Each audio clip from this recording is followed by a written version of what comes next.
Hi friends, இன்றைக்கி நம்ம SPR மீடியாவில் சாம்பார் எப்படி பண்ண போகிறதுன்னு பார்க்கலாம். வாங்க வீடியோக்குள்ளே போயிடலாம். ஒரு கப்பு பருப்பு போட்டிருக்கேன். தண்ணி ஊற்றி கழுவிக்கலாம். 2 முறை கழுவியாச்சுங்க. பூண்டு, 3 பச்சை மிளகாய், ஒரு வெங்காயம், 2 தக்காளி, கொஞ்சம் மஞ்சத்தூள், கொஞ்சம் கட்டி பெருங்காயம்.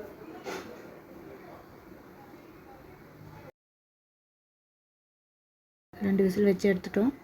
வெங்காயம், கருவேப்பிலை, ஒரு தக்காளி, கத்திரிக்காய், முருங்கைக்காய், மாங்காய், புளி கொஞ்சம்.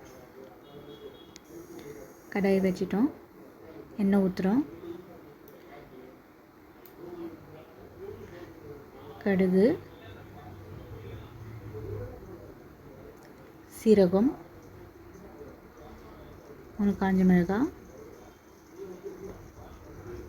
ஒரு பெரிய சைஸ் வெங்காயம் 1, கருவேப்பிலை கொஞ்சம் நல்லா வதக்கிக்கலாம். ஒரு பருப்பில் ஏற்கனவே ஒரு 2 தக்காளி போட்டிருக்கோம். இதில் ஒரு தக்காளி போட்டிருக்கேன். முருங்கைக்காய் போட்டுக்கலாங்க. கத்திரிக்காய் போட வேணாம். முதல்ல முருங்கைக்காய் போட்டு நல்லா வதக்கிட்டு அப்புறமா கத்திரிக்காய் போடுங்க. முன்னாடியே போட்டு வதக்கிட்டிங்கன்னா கத்திரிக்காய் சீக்கிரம் வெந்துடும். நான் அதுக்காக கொஞ்சம் லேட்டாக போடுறேன். கத்திரிக்காய் போட்டோம். கொஞ்சம் மஞ்சத்தூள், நம்ம பருப்பில் ஏற்கனவே போட்டிருக்கோம். இதில் கொஞ்சமாக போடுறோம். கொஞ்சம் கல்லுப்பு போட்டு நல்லா வதக்கிக்கலாங்க. பாருங்கள், கத்திரிக்காய் நல்லா வதங்கிடுச்சு. கத்திரிக்காய், முருங்காய். இப்போ சாம்பார் பொடி 2 ஸ்பூன் போட்டிருக்கேன்.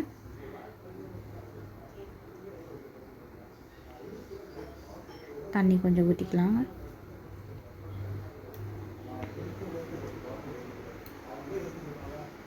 இப்போ பருப்பு பாருங்கள் நல்லா வெந்திருக்கு. ரொம்ப நைஸாக கடைஞ்சிடாதீங்க, கொஞ்சம் குறப்பாக கடைஞ்சிக்கோங்க. கத்திரிக்காய், முருங்கைக்காய் பாருங்கள் நல்லா வெந்திருக்கு. முருங்கைக்காய் நல்லா வெந்துச்சு. மாங்காய் போடுறேன். முதல்ல மாங்காய் போட்டுறாதீங்க, மாங்காய் கரைஞ்சிடும்.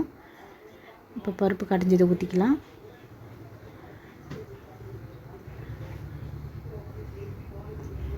இப்போ கொஞ்சம் புளி தண்ணி. நமக்கு காய்க்கு மட்டும்தான் உப்பு போட்டோம். இப்போ பருப்பு ஊற்றினாலும் இன்னும் கொஞ்சம் உப்பு போட்டுக்கிறோம்.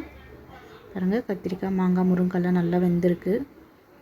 அதாங்க முருங்கைக்காய், கத்திரிக்காய், மாங்காய் சாம்பார் ரெடி.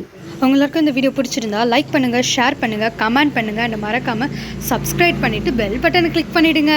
பாய் பாய்.